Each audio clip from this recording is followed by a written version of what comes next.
लहरों से डरकर नौका पार नहीं होती, लहरों से डरकर नौका पार नहीं होती, कोशिश करने वालों की कभी हार नहीं होती।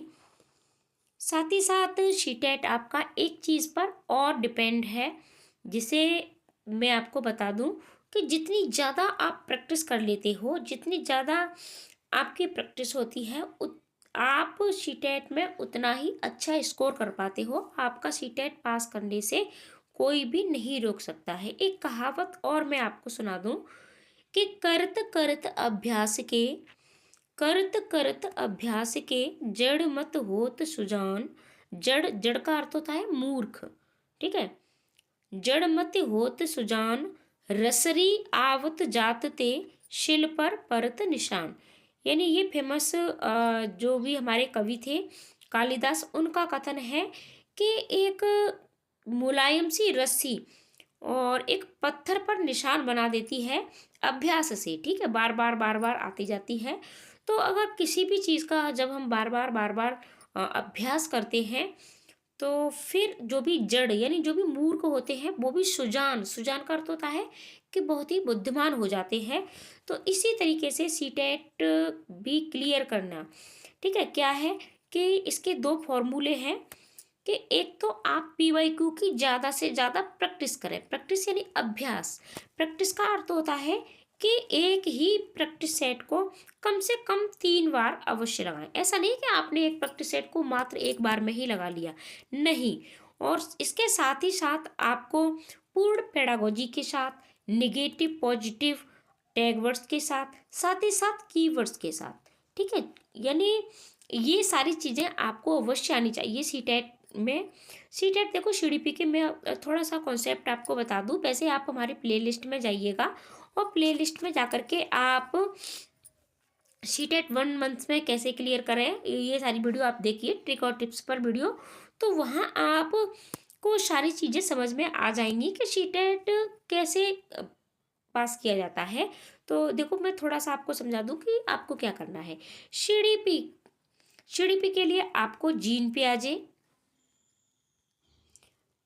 ठीक है, जीन पियाजे, वाइगोस्की, आप सुन लीजिएगा, वाइगोस्की और कोहलवर्ग, इन तीनों को अच्छे से पढ़ लेना है। इन तीनों की थ्योरी आपको अवश्य पता होना चाहिए।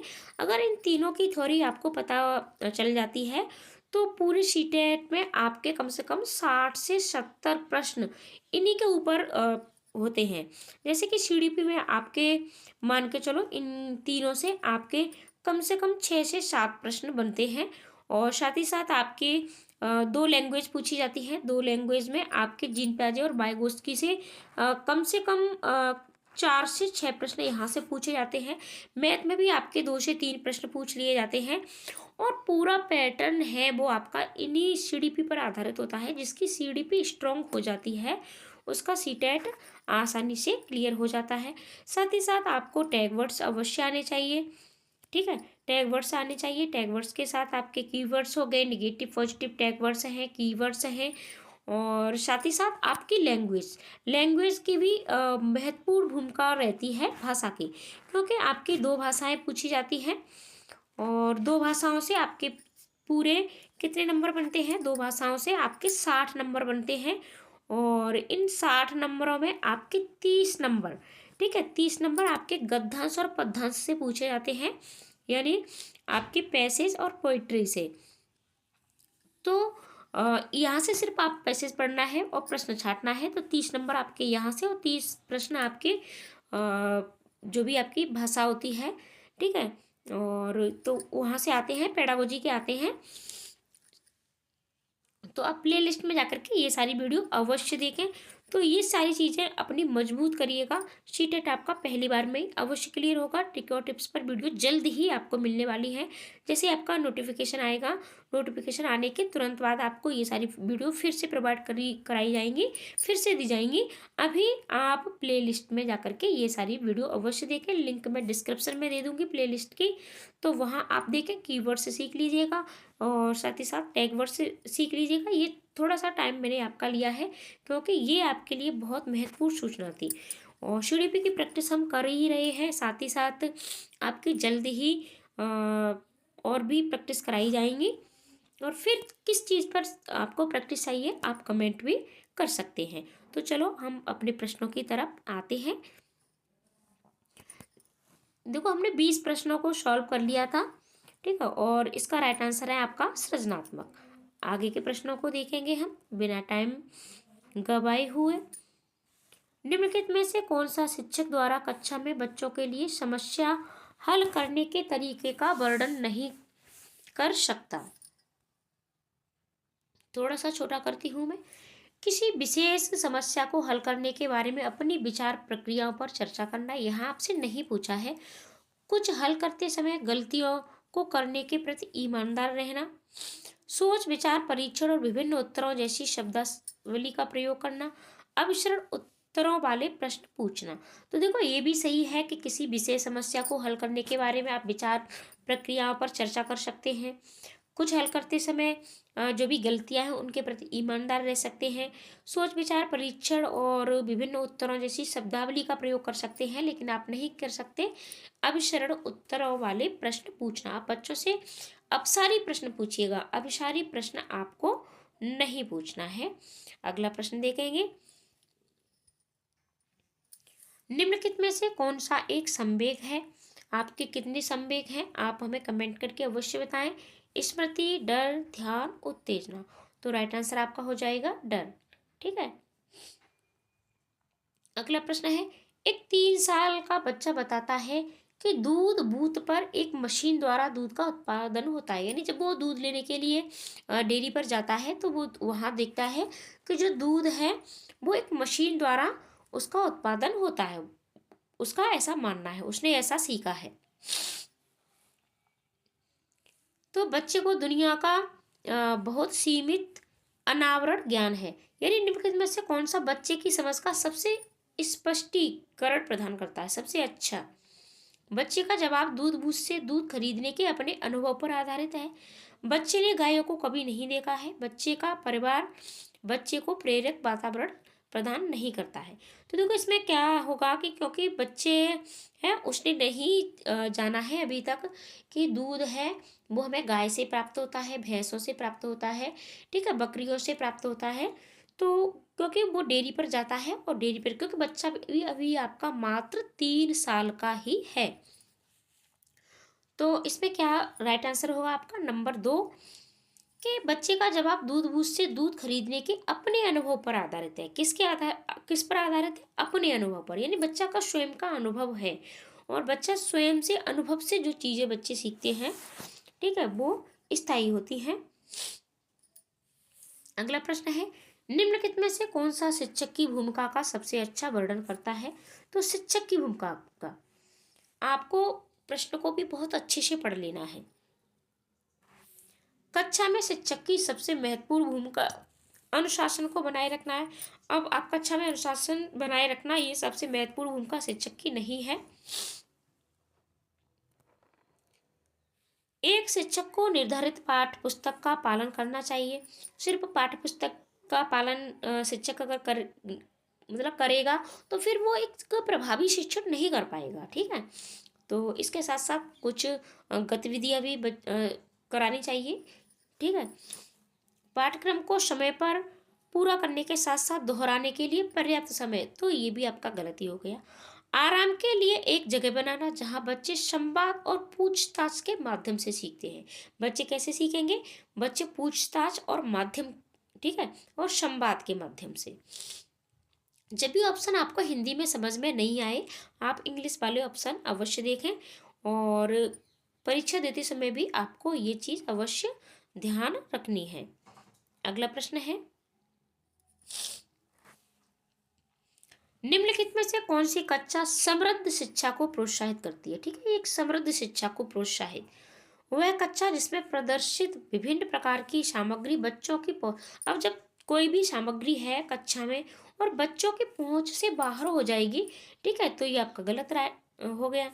वह कक्षा जिसमें खुली गतिविधि कोने हो, विभिन्न प्रकार के बाल साहित्य खुली ताक शेल्फ में रखी हो जो दिन के किसी भी समय प्राप्त की जा सके, तो यही आपका राइट आंसर हो जाएगा। बाकी के ऑप्शन भी हम देखते हैं। अलमारी में अच्छी तरह संगठित सामग्री वाली कक्षा जहाँ सामग्री को अब सप्ताह में एक दिन बाहर निकाला जाएगा। ठीक है, तो ये भी आपका गलत हो गया। पाठ्य पुस्तक सामग्री द्वारा संचालित, संरचित और योजनाबद्ध, ये भी आपका गलत हो गया। अगला प्रश्न देखेंगे, निम्नलिखित में से कौन सा कक्षा में पाठ्य पुस्तकों की भूमिका का सबसे अच्छा वर्णन करता है? वे कक्षा में उपलब्ध संसाधन और संदर्भ सामग्री में से एक है। यानी आपको पाठ्य पुस्तकों की भूमिका का वर्णन करना है। तो ठीक है, संसाधन और सामग्री में से एक है, लेकिन सबसे अच्छा देखना है, ये भी हमारा राइट है। वे एक राज्य या राष्ट्र में अधिगम में एक रूपता बनाए रखते हैं। अब देखो, पाठ्य पुस्तक राज्य यानी स्टेट और कंट्री में एक रूपता नहीं मतलब नहीं बना सकती है पाठ्य पुस्तकें, चाहे भले ही पूरे देश में आप एक ही बुकों को चला दें, लेकिन एक रूपता इससे नहीं आने वाली है। ठीक है, क्योंकि प्रत्येक स्टेट की संस्कृति अलग होती है, कल्चर अलग होता है, भाषा अलग होती है। बेअध्ययन, तो ये आपका गलत हो गया। बेअध्ययन के पाठ्यक्रम के बारे में शिक्षकों और माता पिता को मार्गदर्शन। अब पाठ्य पुस्तक के शिक्षकों और माता पिता का क्या मार्गदर्शन करेंगी? वे संसाधन रहित। अब पाठ्य पुस्तक संसाधन रहित नहीं है, संसाधन ही है। ठीक है, एक संसाधन ही है, तो ये भी गलत हो गया। राइट आंसर आपका नंबर 1 हो जाएगा। अगला प्रश्न है, देखो, पूर्ण व्याख्या के साथ मैं आपको प्रश्न सॉल्व कराती हूँ, तो हो सकता है वीडियो लंबी हो जाती हो, लेकिन आप पूर्ण धैर्य के साथ सीखोगे तो पेडागोजी पर आपकी 100% पकड़ बनेगी। आप प्रश्नों को स्वयं से छांटना सीखोगे, और मेरी पूरी कोशिश यही रहती है कि आप स्वयं से प्रश्नों को हल करना सीखें और अपना सीटेट पहली बार में ही क्लियर करें, क्योंकि जब तक सीटेट आपका क्लियर नहीं होगा आप कोई भी शिक्षक भर्ती में अप्लाई नहीं कर सकते हैं, और बहुत सारी भर्तियां आपको देखने को मिलेंगी भी। राष्ट्रीय पाठ्यचर्या फ्रेमवर्क 2005 ने अपनी समझ डैश से प्राप्त की है, और अब तो प्राइवेट संस्थानों में भी आपको पढ़ाने के लिए सीटेट अनिवार्य कर दिया गया है। दिल्ली हाई कोर्ट का आपका आदेश भी जारी हो चुका है। अगर वीडियो नहीं देखी है तो आप उसे भी अवश्य देखें। मानवतावाद, व्यवहारवाद, रचनावाद, संज्ञानात्मक सिद्धांत।